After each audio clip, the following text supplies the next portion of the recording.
Deus, por se lembrar de mim. O Senhor, quando Ele morreu na cruz, Ele se lembrou de cada um dos seus, daquele que Ele escolheu antes da fundação do mundo. Então é uma forma da gente agradecer ao Senhor e ensaiarmos, porque a palavra do Senhor diz que um dia juntos seremos um grande coral e cantaremos ao Senhor face a face. Então vamos nessa noite ensaiar e dizer ao Senhor: eu te agradeço.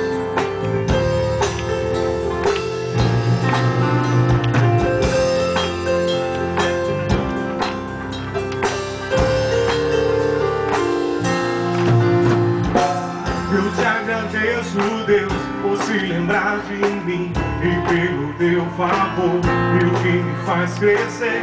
Eu vivo pela fé e não vacilo. Eu paro, eu não desisto. Eu sou de Deus, eu sou Cristo. Você mudou a minha história e fez o que ninguém podia imaginar. Você acreditou e isso é tudo. Só vivo pra você. Não sou do mundo, não. A honra, a glória, a força e o louvor a Deus e o levantar das minhas mãos é pra dizer que eu te pertenço, Deus.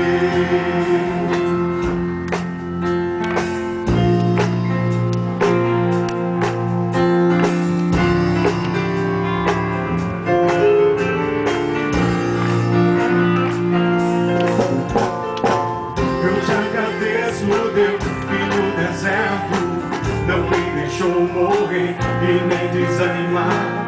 E como aquela mãe que não desiste, você insiste, você insiste.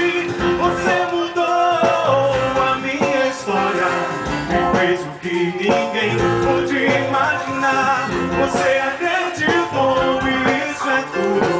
Só vivo pra você. Não sou do mundo, não.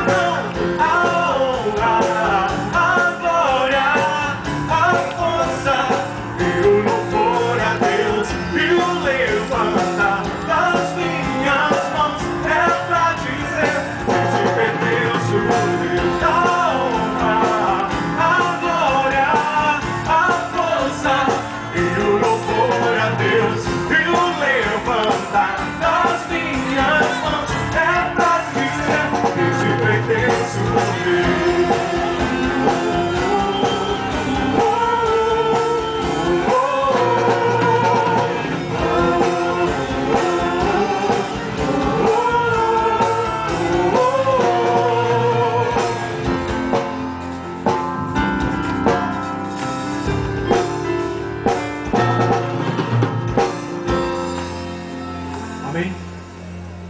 Vamos continuar.